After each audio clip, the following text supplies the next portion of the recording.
김현정의 뉴스쇼 CBS 라디오와 함께하고 계십니다. 저는 퇴근길 시사잡기 정관용입니다. 이택수의 여론 한 주간의 최신 여론조사 결과를 열어보겠습니다. 오늘도 리얼미터 이택수 대표 나오셨어요. 어서 오십시오. 네, 안녕하세요. 지금 뭐 택시에 대해서는 택시 기사님들 의견도 많이 들어오고 네. 택시를 이용하는 승객들 의견도 많이 들어오고 특히 서울 같은 경우에는 요금이 3,000원에서 3,800원으로 기본 요금 올랐잖아요. 네. 이용해 보신 분들이 지금 문자 많이 보내주고 계시는데 보내주십시오. 요 이야기는 댓글쇼에서 조금 더 해보기로 하죠. 그러자 이택수 대표님. 네. 누구보다 이슈에 민감한 분 아닙니까? 그렇죠. 그렇죠. 네. 요즘 최대 이슈 하면 뭐예요? 저는 5.18 망언 논란 그분이 제일 지지율에 직접적으로 영향을 미치고 있기 때문에 저는 요즘 최대 이슈가 뭐냐 그러면은 딱 떠오르는 게 말씀하신 네. 대로 5.18 망언이 하나 있고 또 하나는 버닝썬. 네네. 이 두 개가 거의 주도하고 있는 정치와 그렇죠. 사회를 주도하고 있는 것 같은데 네. 지난 한 주는 정말 5.18 망언이 다 덮어버린 것 같아요. 그렇습니다. 8일에 있었던 공청회 예. 이제 벌써 열흘이 되긴 했습니다만 계속 논란이 되고 있고 그 논란을 확장시킨 게 또 당 윤리위원회 징계가 뭐 이른바 꼼수 징계다 뭐 이런 얘기가 있을 정도로 이종명 의원만 제명, 김진태, 네. 김술래 의원은 전당대회 후에 보자. 네. 예, 이렇게 났죠. 그래서 오히려 논란을 더 키운 측면이 있습니다. 그래서 지난주에도 한국당 지지율에 많은 영향을 미쳤습니다. 그런 와중에 대구시장이 어제 사과를 했더라고요. 네. 한국당 소속의 권영진 대구시장이 이용섭 광주시장한테 네. 내가 미안하다. 네. 이게 또 큰 화제가 됐어요. 네네. 예. 근데 대구시장이 나가서 사과를 하는데 당사자들은 뭐 전당대회 뭐 토론회 이런 데 나가가지고 지지자들 앞에서 살려주십시오 여러분. 저 네. 살고 싶습니다. 네. 김술래 의원의 이 얘기는 참 여러분 어떻게 들으셨나 모르겠어요. 당 지지율이 지난주에 사실 대구에서 가장 많이 떨어졌습니다. 그러니까 권영진 시장이 물론 이제 선거 끝난 지 얼마 안 됐지만 예. 저희가 매달 또 광역 단체장 평가를 하고 있는데 예. 만약에 이런 식으로 가다 보면은 예. 대구 시장 평가가 또 안 좋을 수도 있거든요. 아니 대구라고 하면은 우리가 그냥 보통 선입견을 가지고 생각하기에는 한국당 지지율이 가장 높은 곳일 것 같은데 네. 박근혜 전 대통령의 고향이니까 거기서 이번에 한국당 지지율이 제일 많이 빠졌어요? 네, 지난주에는 가장 많이 빠졌습니다. 그래서 PK에 비하면 한 지난주 같은 경우는 한 20%포인트 빠졌기 때문에 이제 그 이유는 뭐 여러 가지가 있겠습니다만 예. 이 5.18 논란도 분명히 영향을 미쳤다. 왜냐하면 예. 극우 세력 때문에 한국당의 집권 가능성이 좀 멀어지는 것 아니냐 이런. 그러니까 한국당이 미워요가 아니라 네. 자꾸 저런 발언 해가지고 한국당 지지율 떨어지면 어떡하려고 네. 저러느냐라는 심리가 네. 작용했다. 그것도 있고요. 또 하나는 이제 유영하 변호사가 황교안 전 총리를 배박 예. 논란이 있었습니다. 그래서 그런 부분들이 자꾸 보수가 분열하고 뭐 이런 식으로 가다가는 집권 가능성이 멀어지는 거 아니냐.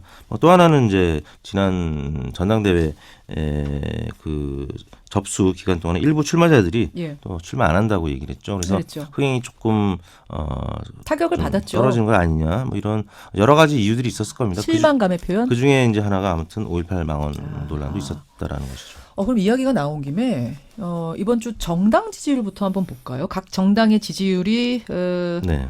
눈에 띄는 변화가 있었다고 제가 들었어요. 네, 민주당이 40.3%로 1.4%포인트 올랐습니다. 1월 2주차에 40.1%를 기록한 이후에 계속 30%대 후반에 머물렀었는데 맞아요. 예. 2주 연속 상승세를 보였는데요. 이거는 반사이익을 봤다고 보십니까? 가장 큰 것이 바로 5.18 망언에 의한 반사이익이죠. 예. 민주당이 잘했다기보다는 한국당이 실망한 한국당으로 옮겨간 유권자층이 민주당으로 다시 돌아왔을 가능성이 있고요. 예. 한국당은 반면에 3.7%포인트 빠진 25.2%를 기록했습니다. 3.7%포인트. 네. 아니면 3.7이 뭐가 커 이러실 수 있지만 한국당이 요새 쭉쭉 계속 올라갔었거든요. 그렇습니다. 그러다가 3.7 쭉 떨어진 거기 때문에 네. 한국당으로서는 굉장히 아픈 지점일 거예요. 정당 지지율에서 3.7%포인트면 리얼미터든 갤럽이든 주간 단위로 발표하는 조사 예. 기관에서 굉장히 큰 낙폭이라고 할 수 있고요. 저도 이런 숫자는 오랜만에 봐요. 예, 보통은 1~2%포인트 맞아요. 오르거나 왔다 갔다. 내리는데 한국당 지지율이 3.7%포인트면 많이 떨어진 것이고요. 아쉬운 것은 한국당 입장에서 매우 아쉬운 것은 29.7%까지 지난주에 올랐었거든요. 예, 예. 30%에 근접했다가 이 5.18 망언 이 하나 때문에 완전히 또 다시 급락하는 그런 양상을 나타냈습니다.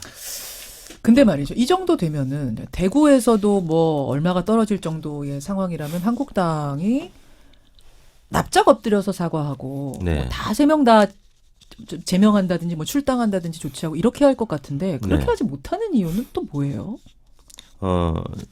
이 워낙 극우 세력들이 네.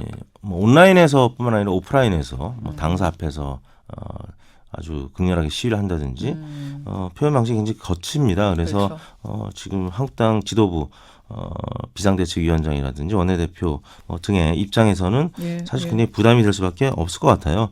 그리고 또 하나는 이제 선거 때가 아니기 때문에 예. 왜냐하면 총선이 임박했다라고 하면 혹은 지방선거가 임박했다라고 하면 이부망천 발언 기억하시겠습니다만 기억하죠. 바로 징계하고 출당시키고 이런 조치를 취했을 텐데 진짜 그때는 빛의 속도였어요. 네. 근데 선거 때가 아니지 않습니까? 그래서 그만큼 민심에 조금 둔감하게 반응한 것이 아니냐 이렇게 생각이 됩니다. 심지어 말입니다. 어디죠? 주말 사이에 이제 전당대회 출마한 사람들이 다 모여가지고 뭐 발표하고 이런 자리에서 네.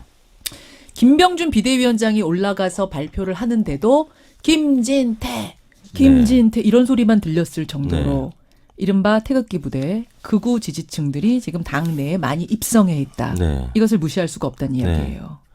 그러니까 보수가 분열 때문에 이렇게 힘들 거라고는 생각을 못했는데 보통 분열 때문에 망하는 쪽은 진보 쪽이라고 흔히들 그렇게 그동안에 말하죠. 얘기를 해왔었는데 예, 지금 예. 보수 진영이 예. 내부에서 너무 지금 중심을 못 잡고 흔들린 것이 아니냐. 특히 이 극우 세력들, 태극기 세력들이 조금 자중할 필요가 있지 않겠느냐. 왜냐하면 보수 전체의 건강한 발전을 위해서는 좀 그런 좀 고민을 해야 될 때가 아닌가 싶습니다. 네, 대구의 여론조사 결과가 보여주네요. 대구의 지지율이 보여주네요. 5.18 이야기가 나온 김에 우리 스페셜 여론조사로 한번 가보죠. 오늘 스페셜 여론조사 주제가 뭐였냐면 5.18 망언과 즉 역사적으로 확실하게 규명이 끝난 역사적인 판단이 끝난 부분에 대해서 헛소리를 할 경우에 네. 거짓 주장을 할 경우에는 누가 뭐 형사 고발을 하고 이런 거 없이 바로 처벌할 수 있는 법 네. 요거를 만들자. 네. 이 주제 가지고선 여론조사 돌려봤죠. 그렇죠. 그 한국판 반나치법, 이른바 홀로코스트 부인처벌법 다양한 표현이 있는데요. 홀로코스토를 부인할 경우에 처벌하자라는 법이죠. 네, 지금 이제 더불어민주당과 민주평화당 등에서 지금 논의를 하고 있습니다. 예. 저희가 어떻게 조사를 했냐면 예. 2월 15일 금요일 날 전국 19세 이상 성인 7,207명에게 접촉을 해서 최종 504명의 응답을 완료했습니다. 7% 응답률, 무선 전화 면접 및 유무선 자동응답 혼용 방식이었고요. 표본 오차는 95% 신뢰 수준에서 플러스 마이너스 4.4%포인트였습니다. 예. 질문은 다음과 같았는데요. 최근 5.18 망언의 파문이 점차 확산되면서 사실로 확인된 역사를 부정하고 왜곡하는 행위에 대해 강력히 처벌할 방안을 만들자는 주장이 제기되고 있는 가운데 예. 나치의 유대인 대학살 부정을 벌하는 독일의 반나치법과 같은 역사 부정죄 처벌법이 필요하다는 목소리가 높아지고 있습니다. 선생님께서는 역사 부정죄 처벌법을 만드는 것에 대해 어떻게 생각하십니까? 역사 부정죄 처벌법이라는 게 네. 이제 뭔지 헷갈리실 것 같아서 저희가 앞에 쭉 설명을 해드린 네. 거예요. 나치가 유대인 학살한 걸 부정하는 사람이 나타나면 누가 고발하고 고소하고 이런 거 상관없이 바로 처벌해버리는 네. 법을 우리도 만들자. 여러분 어떻게 생각하십니까? 1번 역사 부정죄 처벌법을 만들어야 한다. 만들어야 한다. 2번 따로 법을 만들 필요까지는 없다. 3번 잘 모르겠다. 결과 그렇습니다. 어떻게 나왔어요? 처벌법을 만들어야 한다는 의견이 56.6%, 만들 필요까지는 없다라는 의견이 33%로 2배가량 필요하다는 의견이 높게 나타났습니다. 56.6%대 33%. 네. 저는 근데 솔직히 하면서 조금 더 압도적일 줄 알았거든요. 이미 역사적인 판정이 끝난 부분에 대해서 딴소리를 할 경우에는 네. 처벌하자라는 건데 대해서도 33%는 법까진 필요 없다 이러셨네요. 네. 어떻게 분석합니까? 뭐 60대 이상에서도 요즘에 SNS 카톡으로 네. 많은 정보들을 제공받습니다.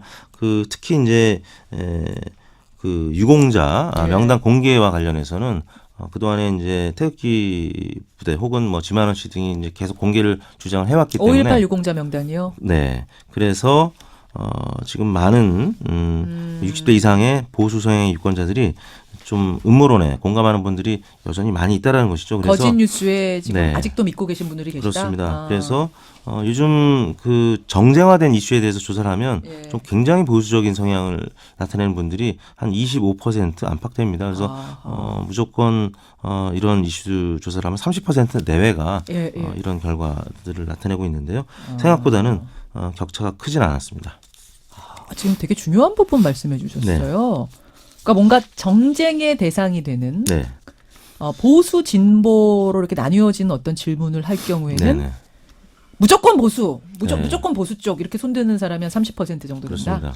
아. 그 이제 국민들이 판단할 때 어떤 이슈에 대해서 입장을 표명할 때는 예, 예. 가장 먼저 이제 신문이나 방송을 볼 테고요. 예. 두 번째는 그 자기가 지지하는 정당의 입장들, 대변인이나 당 대표가 얘기하는 부분들을 또 판단을 해서 정보를 보고 판단을 해서 이런 결과들이 나타난 것이 되고요. 또 하나는 이제 SNS, 예, 카톡이라든지 뭐 예. 페이스북, 트위터 등을 통해서 그래서 한번 방향이 정해지면 그쪽으로 예. 계속 눈덩이처럼 불어나는 그런 효과들이 나타나고 있습니다. 그래요. 역사 부정죄 처벌법. 저는 이거에 대해서 반대할 분이 그렇게 많지 않을 줄 알았는데 33%. 알겠습니다. 네. 마지막으로 대통령 지지율 확인하고 마치죠. 네, 문재인 대통령 지지율이 약보합세를 보였습니다. 49.8%, 50%에 근접한 수치를 나타냈는데요. 지난주에는 50.4%였는데 소폭 하락해서 50%를 지키지는 못했습니다. 부정평가는 44%로 긍정평가에 비해서 5.8%포인트 낮은 수치를 나타냈고요. 아니 근데 민주당은 아까 올랐다 그러셨잖아요. 네. 반사이익으로. 그럼 대통령은 반사이익이 못 본 건가요? 이 5.18 망언에? 지난주에 수요일 날 그 뭐 실업률이 뭐 19년 만에 최고치 뭐 등등의 뉴스 통계청 있었죠. 발표가 있었거든요. 예, 예. 그래서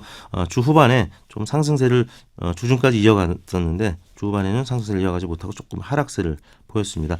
이번 조사는 2월 11일부터 15일까지 닷새 동안 전국 19세 이상 유권자 36,693명에게 통화를 시도해서 최종 2,513명의 응답을 완료했고요. 예. 조사 방법은 같았고요.